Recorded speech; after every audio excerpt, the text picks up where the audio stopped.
Graça e paz, povo de Deus, tudo bem? Bom dia, boa tarde, eu não sei que horas que você parou para assistir essa aula, mas você que é o nosso aluno, sabe que nós temos um encontro marcado aí para aprender um pouco mais da palavra de Deus. Seja bem-vindo ao Instituto Ministrando para Transformar Vidas, tá bom? Hoje nós estamos dando início aí a um novo módulo. Você que está ingressando agora os seus estudos, começando os seus estudos, seja bem-vindo, tá bom? Eu sou o professor Anderson Santos, para quem não me conhece, tá? Hoje nós vamos estar dando início àquilo que nós chamamos de entrando um pouco mais numa teologia sistemática, isso mesmo.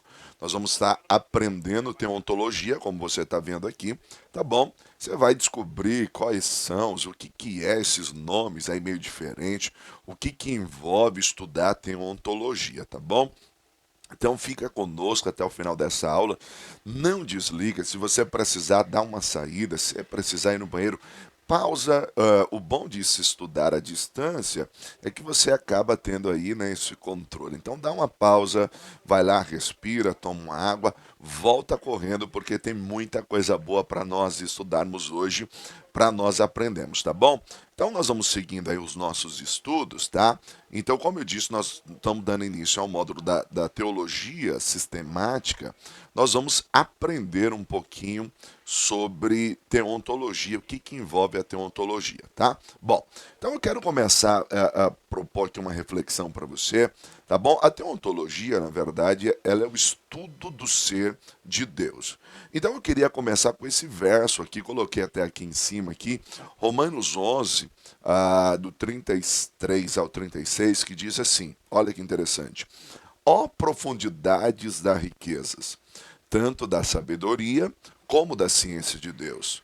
Quão insondáveis são os seus juízos, e quão inescrutáveis os seus caminhos. Porque quem compreendeu a mente do Senhor, ou quem foi o seu conselheiro, ou quem lhe deu primeiro a ele, para que lhe seja recompensado, porque dele, por ele e para ele são todas as coisas. Glória, pois, a ele eternamente. Amém. Olha que tremendo esse texto. Eu queria começar a nossa aula de hoje com uma oração. Porque eu sempre digo, querido, que uma teologia desprovida, uma teologia divorciada de uma vida de oração, ela é uma teologia perigosa. Por quê? Porque ela é uma teologia que pode se tornar cética, apenas questionadora. E o nosso propósito aqui é crescer na graça e no conhecimento de Deus. Então eu lhe convido a fazer essa oração. Para tudo que você está fazendo, se você pode agora, vamos falar com Deus. Pai, neste momento eu quero rogar a tua bênção, a tua graça e a tua misericórdia. Quero pedir a Deus que o Senhor nos visite de maneira especial no contexto dessa aula. O meu irmão e a minha irmã que parou agora para estudar. Pai, nós sabemos que é um desafio, nós sabemos que é uma luta muito grande, mas que de maneira especial o Senhor tem nos visitado. Porquanto, ó Deus, nos toca nesta aula. Pai, nos dê resposta, nos dê direcionamento. E que o teu nome seja glorificado para todos sempre. Amém e amém. Glória a Deus, posso ouvir amém? Então corre, se você não pegou a tua Bíblia, pega a tua Bíblia. Vamos pensar um pouquinho sobre isso. Bom, por que eu disse que eu propus uma reflexão? O texto diz, ó profundidade das riquezas, tanto da sabedoria como da ciência de Deus. Quão insondáveis são os seus juízos, e quão inescrutáveis os seus caminhos. Porque quem compreendeu a mente do Senhor, ou quem foi o seu conselheiro, quem primeiro lhe deu para que ele fosse devedor, ou tivesse que recompensá-lo. Olha que interessante isso. Nós entramos na teologia sistemática, e a teologia sistemática ela parte do todo para o específico. Dentro dessa ideia do todo para o específico, nós começamos a estudar mais a fundo algumas temáticas. E a teontologia, ela se ocupa em estudar o ser de Deus. Mas a pergunta que a gente faz é como é que alguém pode estudar Deus? Como é que alguém pode prescrutar como está o louvor que Paulo faz? Como é que alguém pode estudar Deus em toda a sua essência? Será que alguém tem o poder de fazer isso? Então nós começamos de maneira muito leve aqui no nosso estudo, propondo essa reflexão. Será que de fato nós conseguimos estudar o Senhor em toda a sua essência? O que nos envolve, ou o que está em jogo, aprender sobre Deus? Primeiro ponto que eu posso lhe adiantar é que aprender sobre Deus vai nos ajudar a conhecer melhor a nós mesmos. Aprender um pouco mais sobre o Criador vai nos ajudar a olhar para nós mesmos, para refletirmos sobre nós, sobre quem somos, da onde viemos e até mesmo o que estamos fazendo aqui. São essas algumas perguntas da humanidade, não é verdade?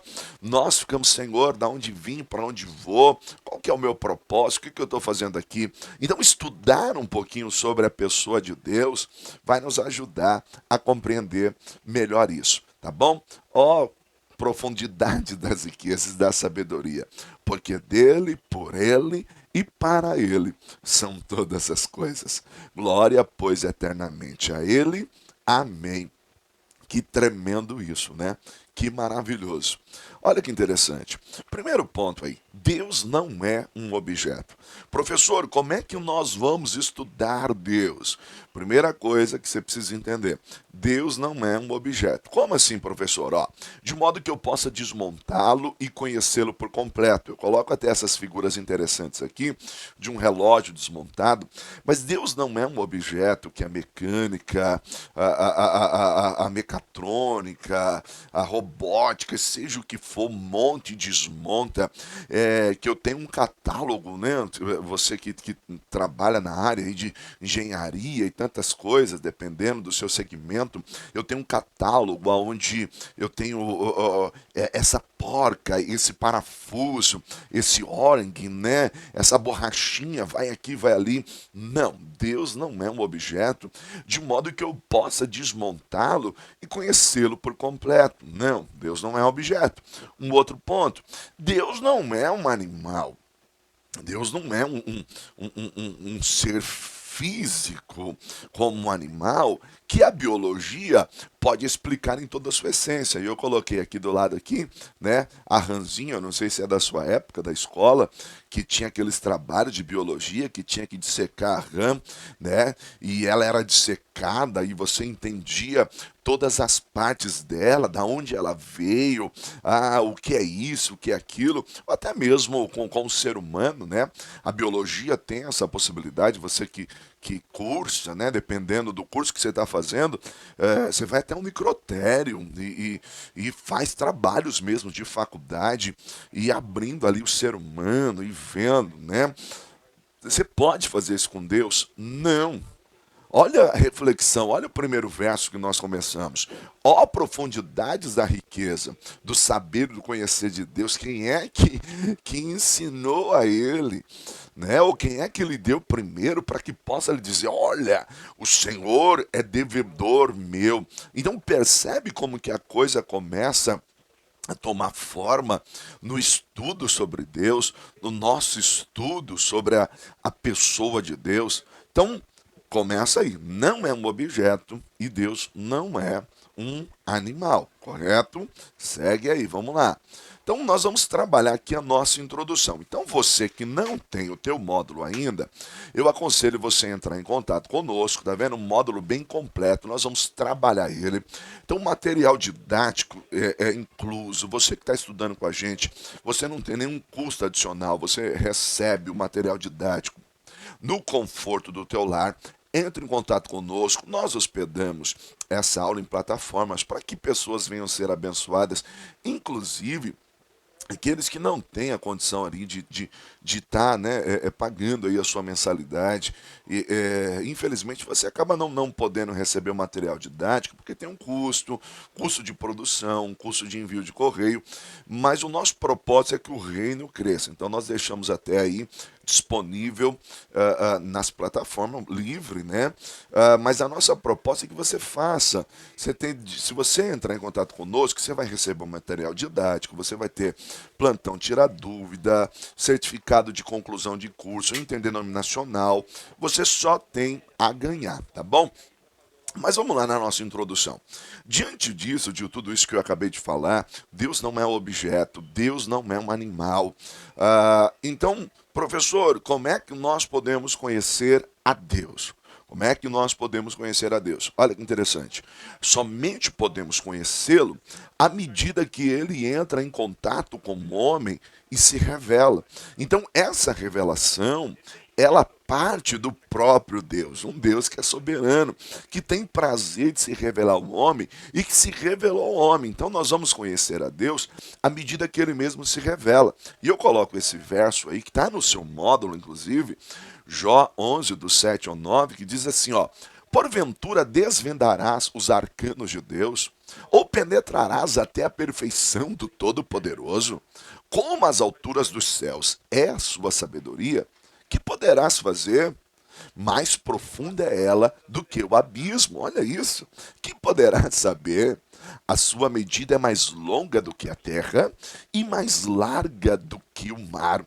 Olha o que o Jó está falando sobre Deus. Quem é que pode conhecer esse Deus em sua essência? Quem é que pode compreender esse Deus em toda a sua essência? Mas o mais lindo de tudo isso é que esse Deus, ele se revela ao homem. É que esse Deus, ele se mostra ao homem. Então nós vamos entender que o conhecer a Deus parte dele mesmo, à medida que ele entra em contato com o homem e começa a se revelar. Então, primeira coisa que você precisa entender, que Deus é criador e nós somos criaturas. Mas como criador, ele é um Deus relacional. Ele tem prazer em se relacionar com o homem, tem prazer de se revelar um homem. Então, estudar teontologia vai te ajudar a crescer. E se você levar a sério essa disciplina, se você pegar com vontade mesmo, eu tenho certeza que muita coisa na sua vida vai mudar, porque nós vamos passar a ter um contato maior com Todo-Poderoso. Não aquele contato, você conhece Deus? Conheço. Meu pai sempre me ensinou, minha mãe sempre me falou. A proposta não é essa, tá? A proposta não é essa. A proposta é de se aproximar. Faz-me lembrar de uma historinha que eu preciso compartilhar com você. Olha que tremendo isso. O filho está andando com o pai e ele vê o avião lá no alto, né? O filho questionou: olha, pai, olha o avião e tal. Eles estão andando e tal. E de repente o menino pergunta assim: pai, Deus é grande? Deus é grande.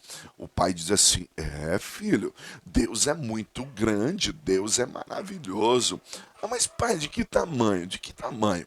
E o pai andando com o filho: meu Deus, como é que ele é uma criança pequena, né? O pai olha e diz assim: como é que eu vou ilustrar para que ele possa entender? Aí foi quando passou um avião lá no céu. Aí o pai apontou pro avião e disse assim: olha, filho, Deus é grandão, tá lá no alto, é como aquele avião.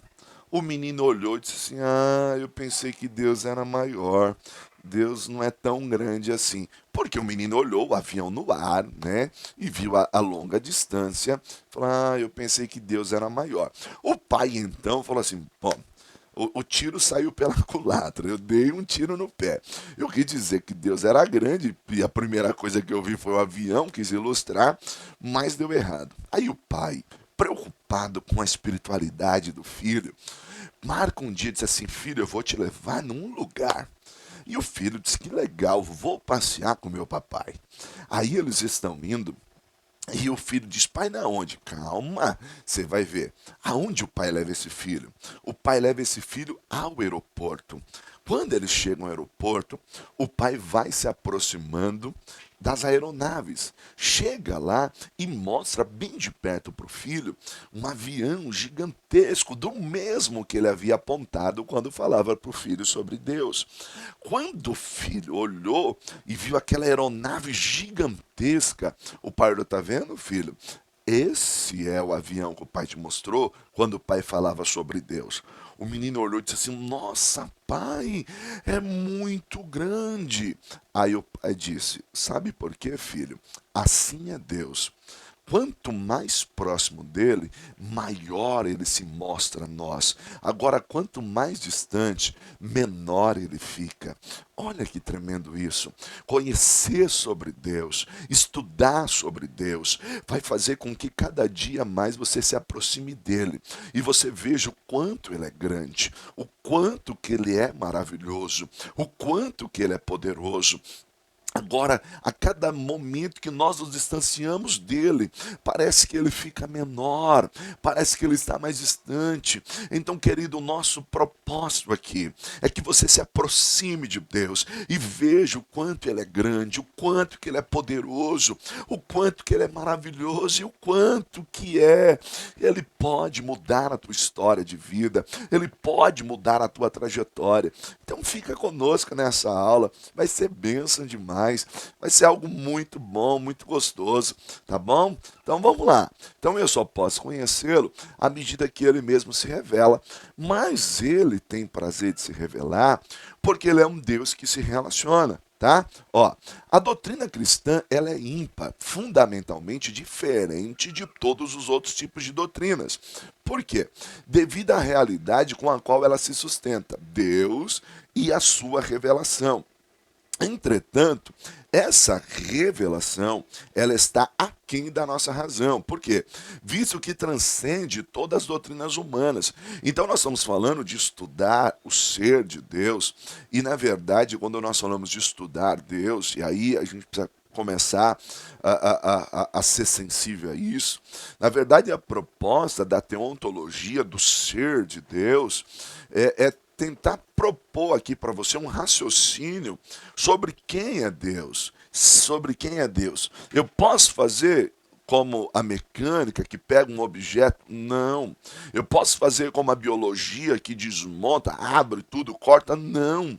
Mas esse Deus na qual nós estamos falando, ele é um ser relacional.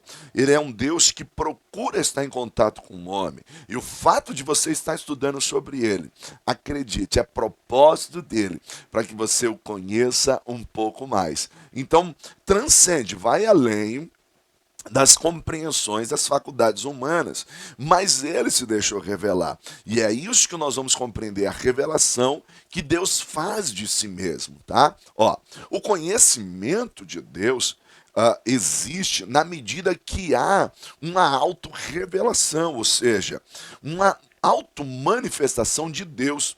E isto é, na medida em que há revelação, ou seja, ele mesmo começa a se mostrar ao povo, e aí nós vamos entender como é que dá essa medida, como é que isso começa a se desenvolver, como é que Deus se revela, quais os mecanismos que Deus deixou para mostrar-se ao homem, para que um homem se aproxime dele. Então você tem o quê? Só há uma doutrina sobre Deus, uma teologia, e nós vamos estudar os termos, né, na aula, na lição de número 1, ainda hoje nós vamos falar sobre isso, nós vamos entender um pouquinho esses termos, mas só existe de fato uma verdadeira teologia a partir do momento que esse próprio Deus se deixa revelar, a partir do momento que o próprio Deus se deixa conhecer, ou seja, à medida que ele se manifesta e revela algo acerca de si mesmo. Então, é isso que faz a doutrina cristã diferente de todas as outras doutrinas, pois esse ensinamento, ou seja, essa comunicação, ela tem origem partindo do próprio Deus através da sua palavra. E aí que eu disse para você, por isso que você precisa da Bíblia. Ou seja, o que de Deus se pode conhecer é o que ele mesmo se deixou revelar. E aí nós temos a Bíblia, nós vamos entender também o Verbo encarnado, o próprio Cristo, nós vamos falar mais à frente.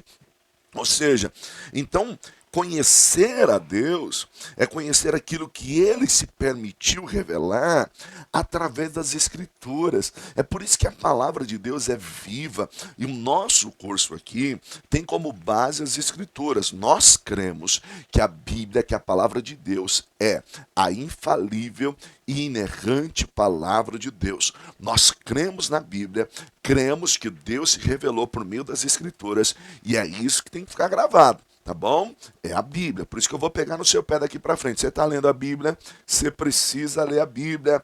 Já leu a Bíblia hoje? Ah, e aí? Já leu a Bíblia hoje? Ah, professor, não peguei. Corre, corre, vai para a Bíblia, porque é através da palavra que nós vamos conhecer um pouco mais acerca de Deus, tá? Seguindo aí, olha que interessante. Eu preciso chamar a sua atenção para algo. Na nossa primeira aula já, eu preciso deixar isso gravado aqui na sua mente. Olha que interessante. Primeiro ponto aqui, atenção. Atenção, para tudo agora. Para tudo, atenção. Primeira coisa que você precisa entender. Deus se revela por meio da sua palavra. Óbvio, eu acabei de falar, nós vamos ver também as revelações de Deus, vamos falar de revelação geral, revelação específica e por aí vai. Mas calma, calma, calma, calma. Para tudo agora. Primeira coisa que você precisa entender, atenção, a Bíblia não é uma biografia de Deus. Como assim, professor? Queridos, a Bíblia não é uma biografia de Deus. A Bíblia não está preocupada em provar, de apresentar a origem de Deus, quem foi seu pai, quem foi sua mãe, uma biografia, né? Quando você estuda a biografia de alguém, da onde veio, tal. Não, não, não, não, não, não. A Bíblia, ela não se preocupa em provar a existência de Deus. Não, de modo algum. A Bíblia não é uma biografia de Deus. A Bíblia não se preocupa em provar a existência de Deus. Professor, então o que é a Bíblia? A Bíblia é a apresentação da obra redentora do Filho, Jesus. O Antigo Testamento, ele vai falar o quê? Ele aponta para Jesus. O Novo Testamento, ele aponta para Jesus. Simples, simples. A Bíblia não está preocupada em provar a existência de Deus. Ela não é uma biografia sobre Deus. Ela revela ao homem o plano da salvação. É óbvio que estudando as Escrituras, nós vamos conhecer a esse Deus que se revela nas páginas das Escrituras, mas não apenas aí. Nós vamos perceber que todo o universo, toda a criação revela Deus, todas as coisas criadas revela Deus. O meu corpo revela Deus. O meu organismo, o meu sistema nervoso, toda a minha composição física, todo o meu ser revela um Criador. O nada não pode ter originado o nada. Percebe? Vai revelar o Deus Criador. Mas as Escrituras não estão preocupadas em provar a existência de Deus. Não é o foco. Ei, esse não é o foco das Escrituras. Por isso que nós vamos aprender um Deus que se revela na sua palavra, mas que ao mesmo tempo, deixa a sua palavra, mas não está preocupada. A Bíblia não tem essa preocupação em provar a existência de Deus. E eu vou falar mais na frente, mas eu já quero adiantar.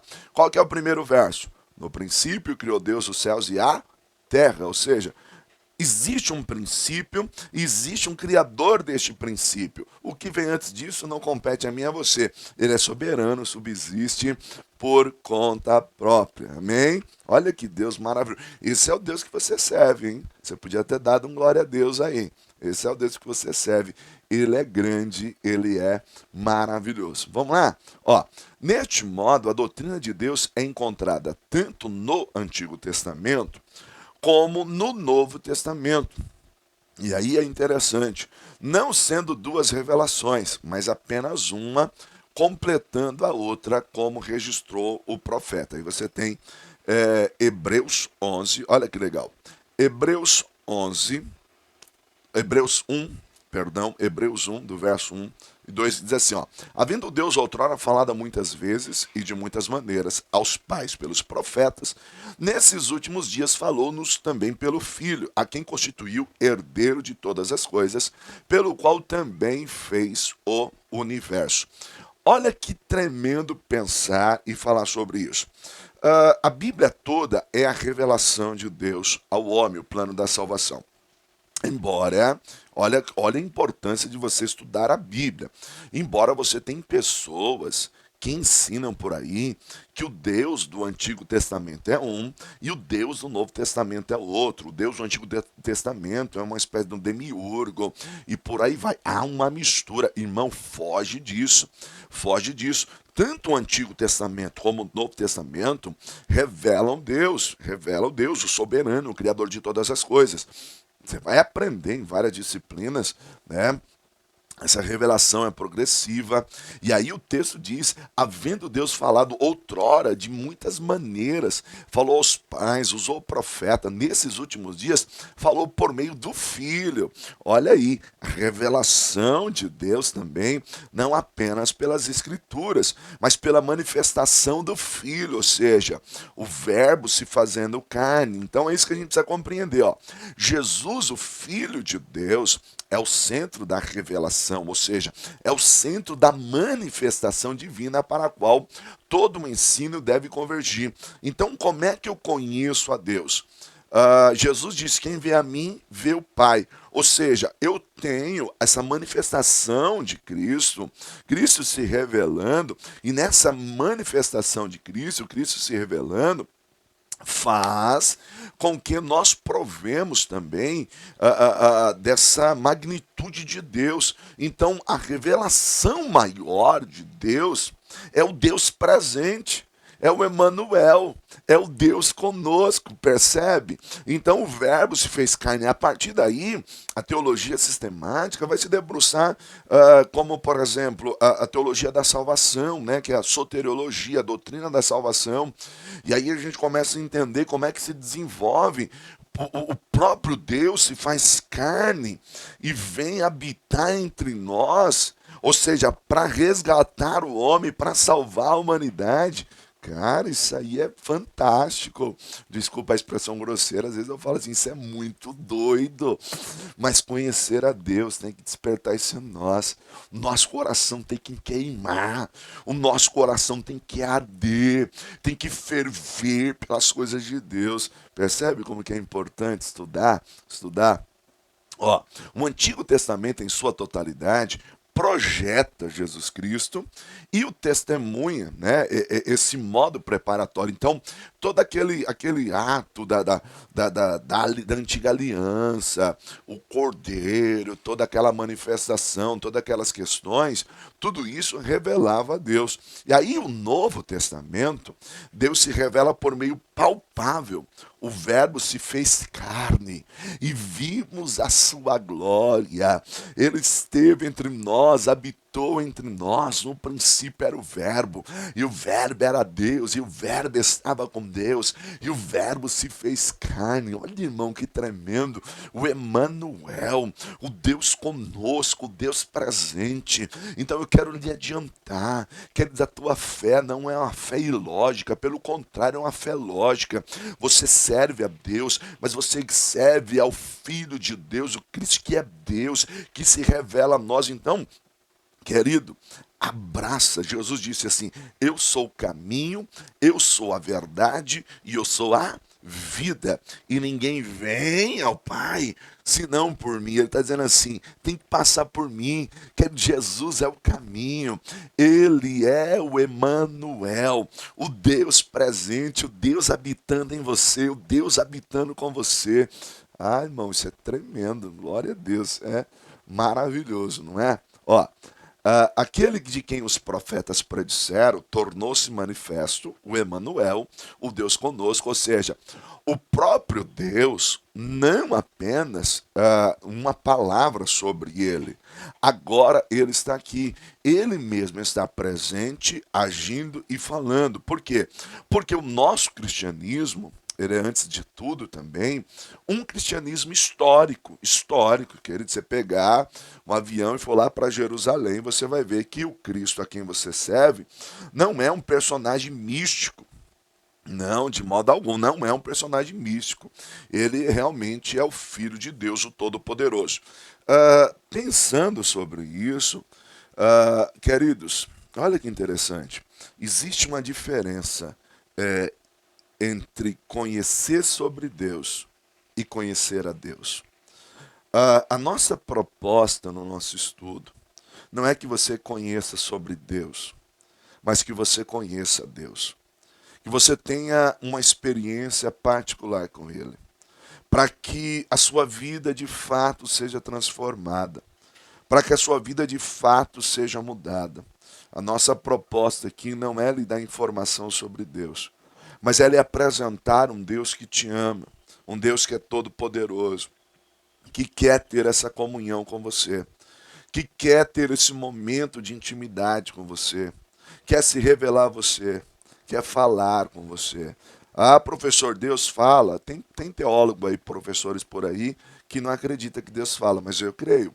Nós aqui do Instituto, Ministrando para Transformar Vidas, cremos que Deus fala, cremos que Deus se revela, cremos que Deus se manifesta, e Ele não quer que você tenha informação sobre Ele, mas Ele quer que você o conheça, que você tenha uma vida com Ele, que você ande com Deus, que você ande com Deus. Esse é o nosso desejo. Você vai andar com Deus, em nome de Jesus. Olha que interessante, queridos. A gente colocou um gráficozinho aqui para você compreender. O Antigo Testamento ele está repleto de profecias, figuras que apontavam para um Machia, né, para um Messias. Quem é esse Machia? Quem é esse Messias que vai vir? E aí o que, que você acontece? Essas profecias, né, conhecidas como profecias messiânicas. Aí você tem o Pentateuco, a Torá, a lei, e nós vamos estudar isso aí, hein? Tem bastante coisa para estudar. Irmãos, meu Deus, se prepara, hein?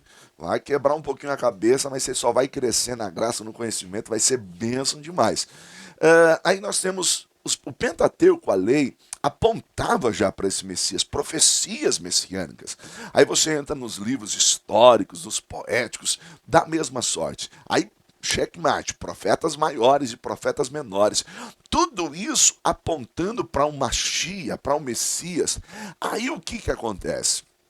Né?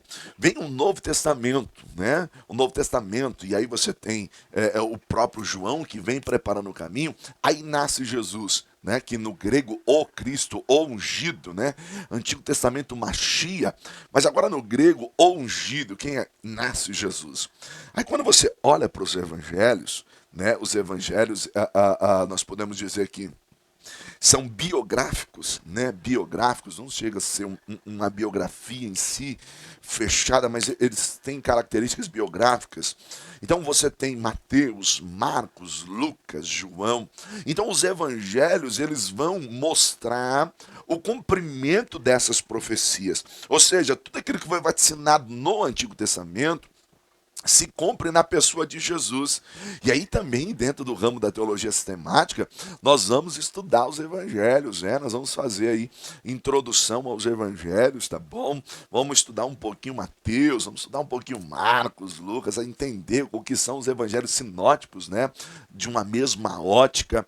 Então, queridos, tudo aquilo que foi falado acerca do Machia no Antigo Testamento, você vê cumprido no Novo. Então, o Deus presente, ou seja, o Emanuel, o Deus conosco, ele agora está conosco, ele agora se revelou, ele agora está atuante sobre as nossas vidas. Então, isso é maravilhoso. Isso aí, o Deus presente. Então, eu estou aprendendo sobre Deus, estou conhecendo a pessoa do Filho. Inclusive, tem uma disciplina, hein? Chamada Cristologia.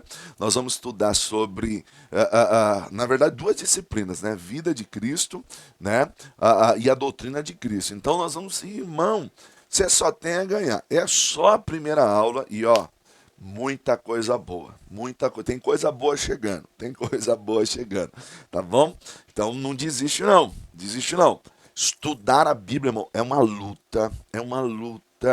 Irmão, você luta contra tudo, contra todos, mas pelo amor de Deus, não para, não desanima, porque Deus tem coisa boa para nós, tá bom? Vamos seguindo. Ó, o nascimento de Jesus foi o acontecimento mais importante e marcante de todos os tempos. Ou seja, ele dividiu a história. Tudo passou a ser contado antes de Cristo e depois de Cristo. Embora alguns não, o ano Domini, né? Mas a ideia é o seguinte, que realmente Jesus muda a nossa história.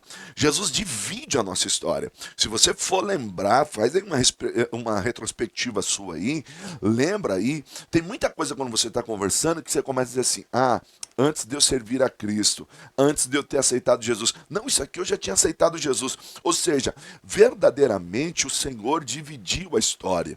E o que Ele quer fazer na sua vida é isso, dividir essa história. Talvez até o dia de hoje, você ainda não teve realmente um encontro marcante com Deus. E querido, Jesus diz, como eu falei, eu sou o caminho, eu sou a verdade e eu sou a vida. E ninguém vem ao Pai senão por mim. Então a ideia agora é que você tenha realmente esse encontro, que seja algo marcante, que venha dividir a história. Que venha dividir a história. Você passe a ser uma nova criatura, uma nova pessoa a partir daí. Então Jesus é o tema da mensagem do Novo Testamento, apresentado no prólogo joanino. O verbo se fez carne, né? No princípio era o verbo se fez carne, ou seja, isso significa que aquele que poderia, né, ser previamente profetizado em linguagem humana, por meio das palavras proféticas que foi no Antigo Testamento, agora ele está presente, ou seja, em pessoa. E aí ele está presente conosco. Então, Jesus realmente veio a essa terra. Jesus é Deus. Jesus era Deus e é Deus. O verbo se fez carne. Olha o João 1, o que era desde o princípio, o que temos ouvido e o que temos visto com os nossos próprios olhos, e o contemplamos e as nossas mãos o apalparam. É interessante que na primeira epístola de João, João já está até mesmo combatendo alguns hereges da época que diziam que, na verdade, Jesus não veio em carne, ele era apenas uma aparição. E isso influência já do pensamento grego, né? Porque do dualismo grego, o espírito é bom, a matéria é má. Então, se Jesus era Deus, ele não pode ter vindo em matéria, porque a matéria é má, né? Então eles diziam que era apenas o que eles viam era apenas uma emanação de Deus, uma luz, né? Um íon. Não, para. João está dizendo assim, o que era desde o princípio, que temos ouvido, o que temos visto, os nossos próprios olhos. Eu vi. Aí ele diz assim, eu não apenas vi, mas eu toquei nele, o Deus presente. Eu toquei nele, e não apenas, querido, você pode tocar nele hoje, mas ele quer tocar em você, quer tocar na tua vida, quer mudar a tua história, quer alegrar o teu coração, quer te dar direções. Esse é o Deus que nós servimos. Professor, mas lá em João diz que Deus é espírito, importa que os adoradores adorem em espírito e em verdade. O problema é que e eu vou falar isso em outra disciplina, é que a gente tem uma compreensão de espírito, né, como um vulto. Mas, na verdade, ele não é físico, ele é um ser.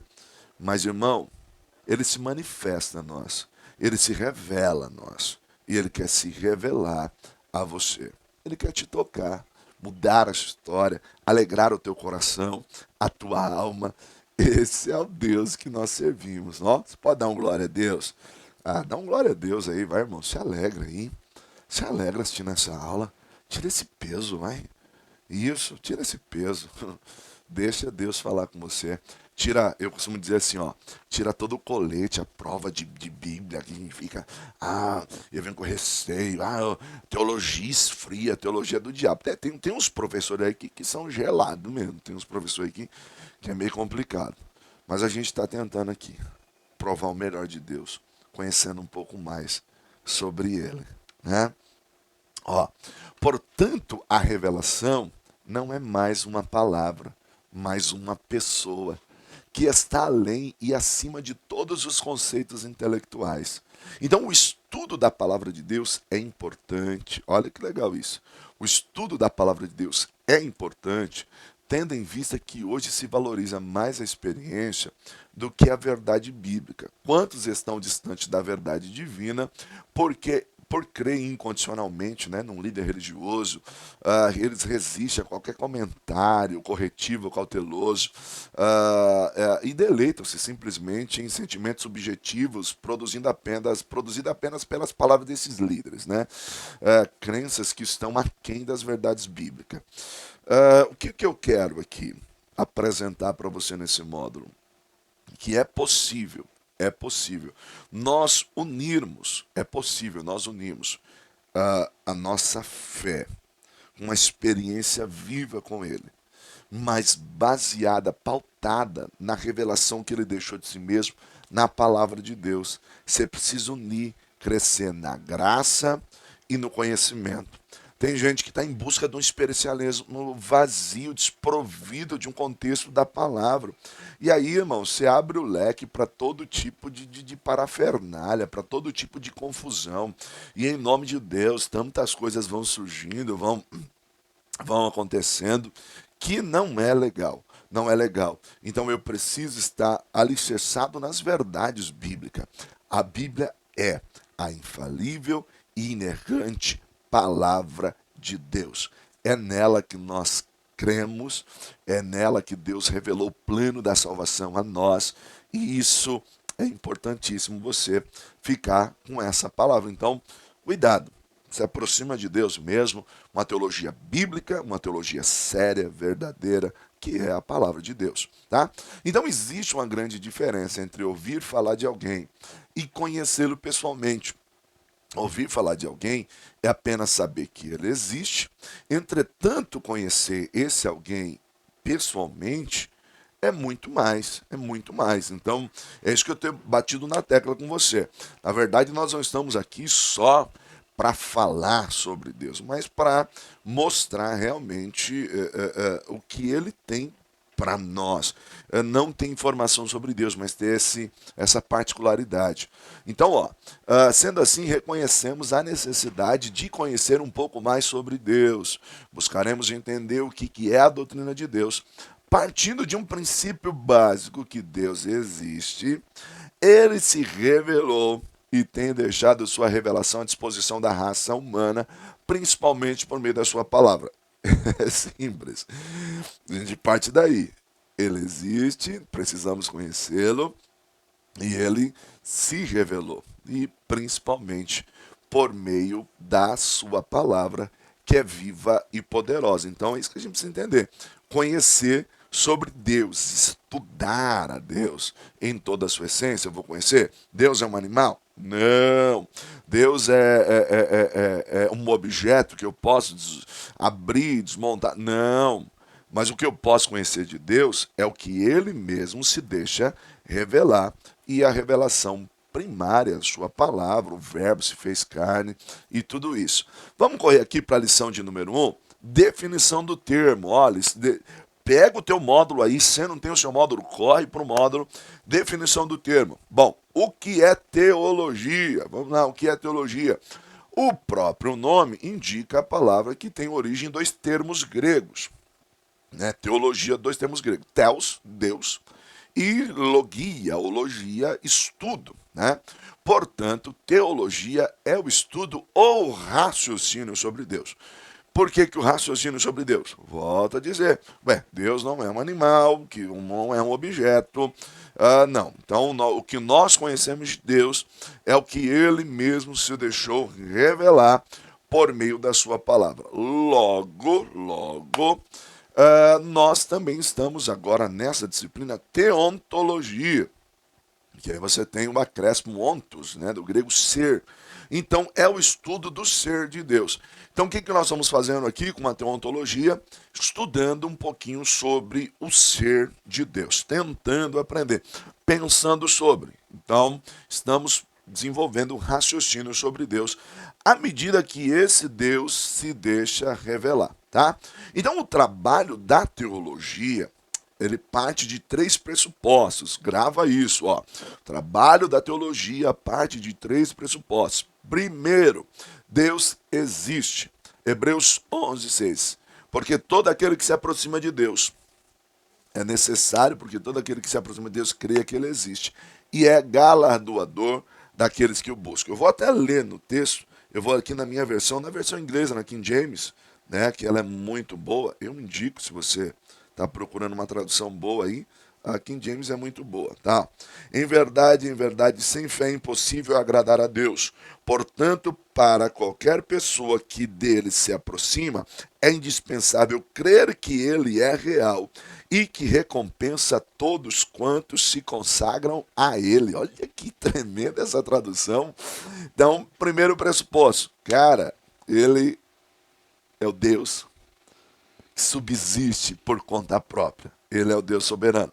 Segundo pressuposto, ele pode ser conhecido, embora não de modo exaustivo e completo. Foi aquilo que eu já falei para você. Pode ser conhecido? Claro que pode. De modo exaustivo e completo? Não. Porque à medida que ele mesmo vai se revelando a nós. Tá bom? Segundo ponto. Terceiro ponto, perdão.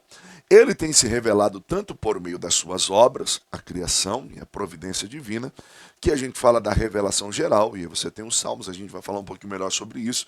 Salmos, Atos vai dizer isso, e como principalmente pelas Sagradas Escrituras, que a gente fala que é a revelação especial de Deus, Hebreus 1, no verso 1 e 2, que foi o que nós lemos, que tem se revelado pelo Filho. Depois você tem um texto de Pedro também. Então, muita coisa boa. 1 Pedro, verso 20, 1 Pedro, verso 20 e 21, diz assim, ó, eu vou até ler para ficar melhor. Olha que interessante, ó. Verso 20 e 21. Conhecido de fato antes da criação do mundo, porém revelado nesses últimos tempos em vosso favor. Por intermédio dele credes em Deus, que ressuscitou dentre os mortos, e o glorificou de modo que a vossa fé e a esperança estão firmadas em Deus. Olha que tremendo isso, olha que maravilhoso isso. Então, você conhece Deus à medida que ele mesmo se revela. Vamos falar da lição 2, a existência de Deus, a existência de Deus. Então, primeiro ponto, ó, a Bíblia não se preocupa em provar a existência de Deus. Ela parte do princípio que Deus existe. E o primeiro verso, como eu já falei, e eu falei no começo da aula, é muito interessante, porque diz assim, no princípio criou Deus os céus e a terra. Ou seja, existe um princípio criador, existe um princípio, e esse Deus que se revela no princípio, nas suas sagradas escrituras, que é o plano de redenção ao homem, ele não está preocupado em dizer assim, olha, apresentar uma genealogia de Deus. Não. Ele está dizendo assim, existe um princípio criador, existe um Deus que é criador. Então, ela não está preocupada com isso, ela está mostrando já esse Deus que subsiste por conta própria. E aí é interessante, porque disse certo filósofo, ó, ninguém afirma que Deus não existe sem antes ter desejado que ele não exista. E aí o salmista, Deus inspira o salmista para escrever no Salmo, verso 14, uma afirma, diz o tolo no seu coração, Deus não existe. Usando esse pensamento desse certo filósofo, ninguém afirma que Deus não existe sem antes ter desejado que ele não exista. É porque quando nós estudamos, e aí você estuda Deus, você pensa o raciocínio sobre Deus, e desenvolve essa ideia de quem é você, você sabe que você veio de Deus. E toda essa disciplina que nós vamos estudar, antropologia, hamartiologia, que é a doutrina do pecado, soteriologia, nós vamos entender que o homem não foi feito para viver aquém de Deus. Então há no homem essa consciência moral de Deus. O homem foi feito à imagem e semelhança de Deus. Só que se eu conseguir provar para mim mesmo que Deus não existe, eu estou livre da culpa, da consciência do pecado, de uma prestação de conta. Então tem muita gente que briga, tem raiva, que na verdade ele tem uma revolta contra Deus, E aí ele se auto-intitula ateísta. E na verdade ele não é um ateu. Ele tenta provar para si mesmo, ele está machucado, ele está ferido, e ele transferiu isso a Deus e está tentando provar para si mesmo que Deus não existe. E aí afirma esse filósofo, ninguém afirma Deus não existe sem antes ter desejado que ele não exista. Então, quer dizer, é melhor nós nos relacionarmos com ele do que vivemos essa fuga. Tem gente que está fugindo. Ei, Deus vai te pegar, hein? Deus vai te pegar. Não tem. Para onde fugiremos da sua presença? O salmista diz. Se eu montar a minha cama no mais alto, ele irá. No mais profundo abismo, ele também vê. Ele é o Deus soberano, ele é o Todo-Poderoso. Então a existência de Deus é uma premissa fundamental das Escrituras que não tecem argumentos para afirmá-la ou comprová-la. Então aqui eu disse, a Bíblia não está preocupada em provar a existência de Deus, ela já afirma isso. No princípio criou Deus os céus e a terra, existe um princípio e o criador desse princípio é Deus, ele é o soberano, tá? Então os cristãos aceitam a verdade da existência de Deus, em primeiro lugar, pela fé, e essa fé que não é cega, mas ela é baseada em provas, ou seja, e estas provas, elas se acham nas escrituras, que é a palavra de Deus revelada a nós. Então, a Bíblia é a revelação de Deus a nós. A Bíblia não é uma biografia de Deus, mas ela é a revelação de Deus a nós, tá bom? Um plano de salvação de Deus por meio de Cristo, que vai se manifestar por meio de Cristo. Então, em segundo lugar, na revelação você tem primeiro as escrituras e você tem, em segundo lugar, na revelação da natureza, ou seja, nas coisas criadas, né? Tudo aquilo que Deus criou. E aí você, por exemplo, ó, as escrituras declaram a existência de Deus. No princípio criou Deus os céus e a terra. Ela descreve a Deus não somente como criador, mas também como o sustentador de todas as coisas. Quando nós vamos aprender um pouquinho mais sobre os nomes de Deus, nós vamos aprender sobre o El Shaddai, ou seja, o Todo-Poderoso, né? Mas a palavra também traz a ideia fonte que sustenta, a fonte que alimenta, que liga. Então, é de suma importância você compreender isso, porque nós falamos de um Deus que é soberano, de um Deus que é todo-poderoso, de um Deus que se revela. Então, aí você tem evidências que provam que Deus existe. A gente até coloca esse título, mas na verdade, como eu disse, a Bíblia não está preocupada. Mas olha que interessante. O fato dos seres humanos serem limitados tanto no tempo como no espaço, e Deus ilimitado, já deixa transparecer a distância entre ambos. Então, esse distanciamento sempre vai existir. Tá? Esse distanciamento sempre vai existir. Então, portanto, ninguém poderá conhecer a Deus a não ser que Ele mesmo se manifeste aos seres humanos, de forma que esses possam conhecê-lo e ter comunhão com Ele. É isso que eu volto a dizer. Então, essa revelação, ela parte do próprio Deus. Embora nós estamos estudando teologia sistemática, mas nós vamos estudar aquilo que Deus deixou de informação dele por meio da sua palavra e porque ele revela na natureza. E eu volto a dizer, o nada não pode ter originado o nada. O nada não pode ter originado o nada, tá? Então, Deus, conhecendo a dureza do coração do homem, ele inspira o salmista, como eu já falei. Ó. Salmos 10, 4. Por causa do seu orgulho, o ímpio não o busca. Todos os seus pensamentos são, não há Deus. E por causa do quê? Do orgulho do coração. Ou seja, da dureza do coração. Irmão, cuidado, cuidado. Porque a dureza do teu coração pode estar impedindo de Deus trabalhar sobre a tua vida. A dureza do seu coração pode estar impedindo a manifestação de Deus sobre a tua vida. Vamos entender um pouquinho da revelação de Deus?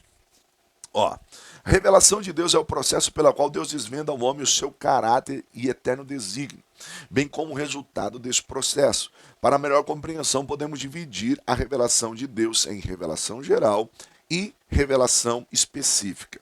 Revelação geral e revelação específica. Tem bastante conteúdo, professor? Tem, nós estamos correndo aqui, mas tem bastante coisa.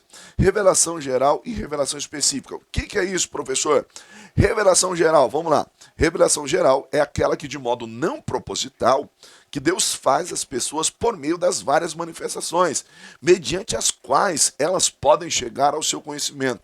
Essa revelação se dá de duas maneiras: pelo testemunho interno e o testemunho externo. O que é isso, professor? Testemunho interno e testemunho externo. Vamos lá. Primeiro, testemunho interno. O espírito do homem testifica com a crença da existência de um ser divino, isso mesmo, superior a ele.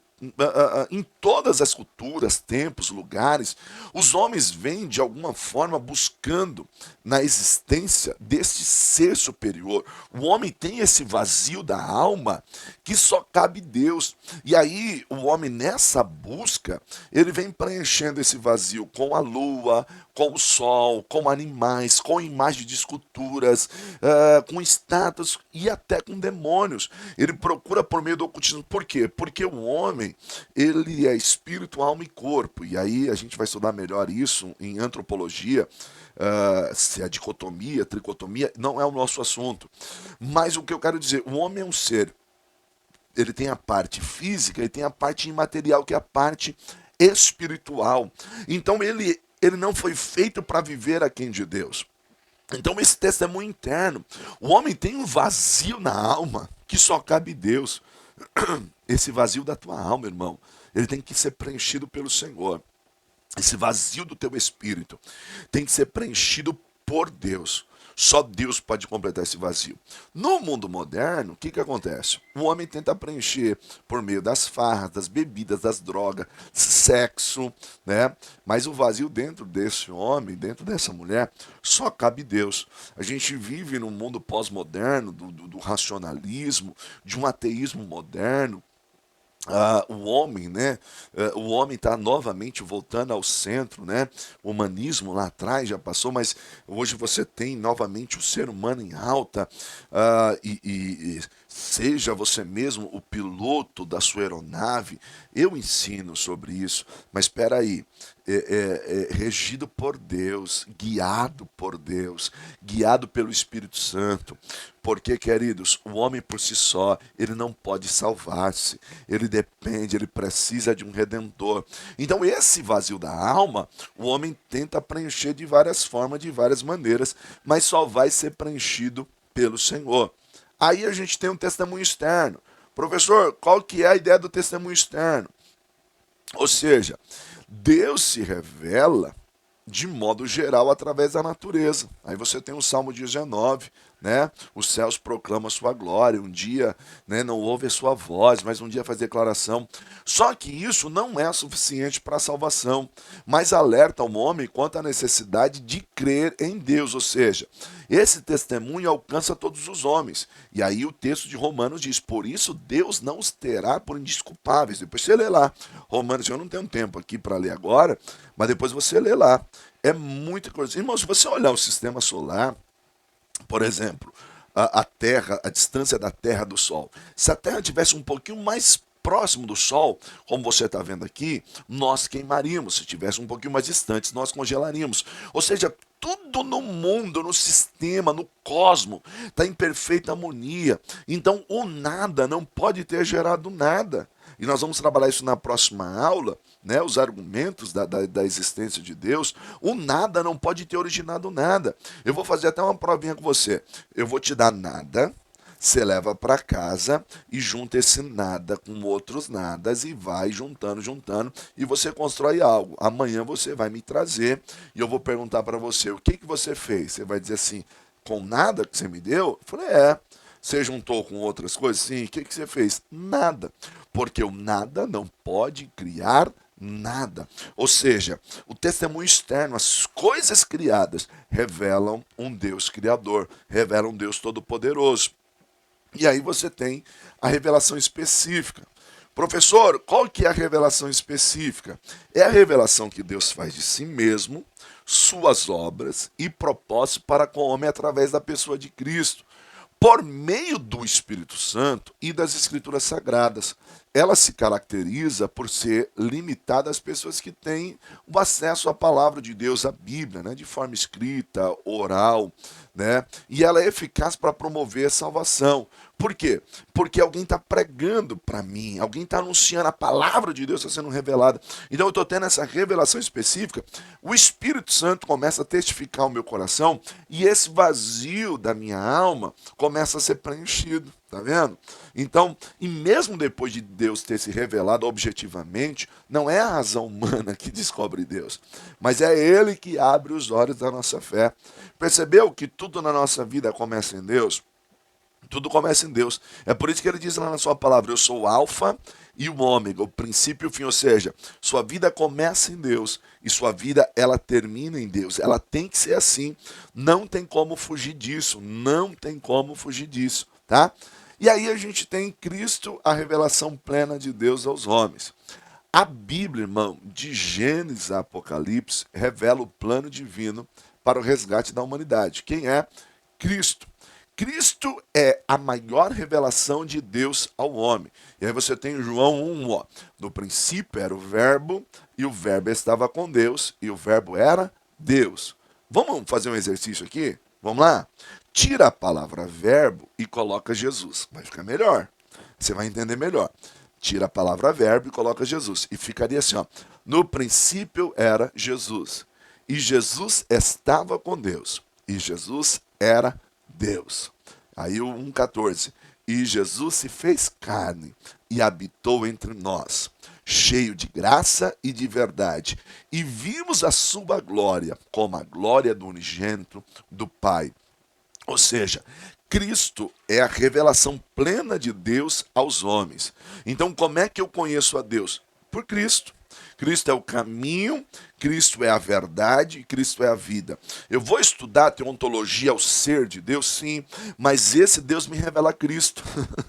Olha que tremendo isso. Esse Deus me revela Cristo. Ele é o caminho. E Cristo é Deus. Jesus Cristo é Deus. O verbo encarnado, o verbo de Deus, tá? Aí a gente precisa entender, quando eu olho para a Bíblia, e eu coloco esse gráficozinho aqui, olha que interessante da gente trabalhar. O Antigo Testamento trata da preparação do advento de Jesus Cristo. Aí você tem o Novo Testamento, os evangelhos, olha que interessante, o Novo Testamento. Os evangelhos tratam da encarnação e manifestação em vida de Cristo. Aí eu vou para as epístolas, o que são as epístolas? As epístolas são a explanação da doutrina de Cristo. E o Apocalipse trata da consumação de todas as coisas preditas por Cristo. Ou seja, na Bíblia, ela me aponta Jesus. Jesus é Deus. Então o Espírito Santo, ele é orientador de tudo isso. É o Espírito Santo que convence o homem do pecado, da justiça e do juízo. Eu, por minha conta própria, não conseguiria. Mas o Espírito Santo me revela, o Espírito Santo me orienta. Então, essa manifestação de Deus, ela parte a partir do próprio Deus. O Espírito Santo se revelando a nós, que é Deus, que a gente também estuda sobre ele na pneumagiologia, tá bom? E aí vai ser bênção demais, bênção demais. Então, é isso que a gente precisa entender. A igreja é o agente revelador de Deus, ou seja, o Espírito Santo comunica a palavra de Deus ao coração do homem, trazendo vida por meio da palavra, ou seja, quando eu falo de igreja, e a gente vai estudar isso, eu estou caminhando para o fim já, a gente vai estudar isso, igreja como organização, igreja como organismo. Você vai ter uma disciplina sobre eclesiologia, história da igreja, você vai aprender tudo isso. Mas eu preciso entender o seguinte, nós, como o eclésio, chamados para fora, perdão, os chamados para fora, como igreja, o organismo vivo de Cristo, quando o Espírito Santo realiza a sua obra na vida do homem, transformando, ele insere ele no corpo de Cristo, a igreja, o corpo místico de Cristo. Eu não estou falando neste momento de placa, de denominação, tá? Ele agora tem essa responsabilidade, ou seja, de ser o agente revelador dessa multiforme sabedoria de Deus. Então, ele vai se manifestar, ele vai ser o agente de Deus, e aí a gente tem 1 Pedro 1, do 10 a 12, que diz assim, Olha que interessante, ó. Foi exatamente a respeito dessa salvação que os profetas indagaram e examinaram, as quais profetizaram acerca da graça a vós outros destinada. Eu li o 10, né? Ó o 9. Ó. Porquanto estáis realizando o alvo da vossa fé, a salvação de todo o vosso ser. Ou seja, nós, como igreja, precisamos desenvolver essa atividade. Ó o 11, ó, buscando conhecer o tempo e as circunstâncias mais oportunas indicadas pelo Espírito de Cristo, que neles estava, ao comunicar de antemão os sofrimentos de Cristo, que haveria de passar, e as glórias que se seguiriam aquelas aflições. A eles foi predito que estavam ministrando, não para si próprios, mas para vós, quando profetizaram as verdades que agora vos foram anunciadas por intermédio daqueles que vos pregaram o Evangelho, mediante o Espírito Santo enviado dos céus, assuntos esses que até os anjos anseiam acompanhar minuciosamente. Ou seja, você tem essa obrigação de anunciar o corpo de Cristo, o evangelho, né? Apresentar Deus para as pessoas. Então, a igreja, ela é o agente, né? O agente revelador de Deus. A igreja tem esse papel, a igreja tem essa função, a igreja tem essa incumbência. Pergunta é, professor, só existe salvação por meio da igreja? Primeira coisa que você precisa entender, não. Salvação é por meio de Cristo. Salvação é por aquilo que Cristo fez a nós. Quando a gente fala de igreja, a gente fala de organismo e organização. Tem gente que pensa que a salvação ela só vai vir pela organização A, organização B. Não. Salvação é por meio de Cristo. Mas é óbvio que Cristo nos insere num corpo. E é de suma importância que eu esteja congregando. O organismo vivo de Cristo, onde eu possa tomar ceia, onde eu possa ser pastoreado, onde eu possa ser acolhido. Por quê? Porque a linguagem para bíblica, fazendo referência ao corpo de Cristo, a igreja, é a metáfora de um corpo. E um membro não sobrevive fora do corpo. Se você arrancar o seu dedinho aí, ele vai morrer. Vai apodrecer. Então é de suma importância nós estarmos inseridos no corpo. Então a igreja, ela é o agente revelador de Deus, sim, o organismo vivo, eu e você. Tá bom? Então conheça a Deus. Você precisa conhecer a Deus. Ele vai se revelar a você. Tá bom, meu irmão? Chegamos ao fim da nossa primeira aula. Ufa, olha aí. Deu quase 1h10 aí de aula, né? Normalmente é 50 minutos, mas a gente correu um pouquinho aqui. Tem um bônus aí para você. Que Deus te abençoe e continua conosco aí, crescendo na graça e no conhecimento de Deus, que eu sei que vai ser bênção. Na próxima aula você vai aprender aí sobre os argumentos que provam a existência de Deus. Muita coisa boa Deus tem a se revelar para nós e você só tem a ganhar, tá bom? Você só tem a ganhar. Que Deus te abençoe, até um próximo encontro, lembrando sempre que se Deus é por nós, né? Quem será contra nós? E que tudo você pode naquele que te fortalece. Beijo grande no teu coração, fica com Deus, até aqui nos ajudou o Senhor. Um abraço.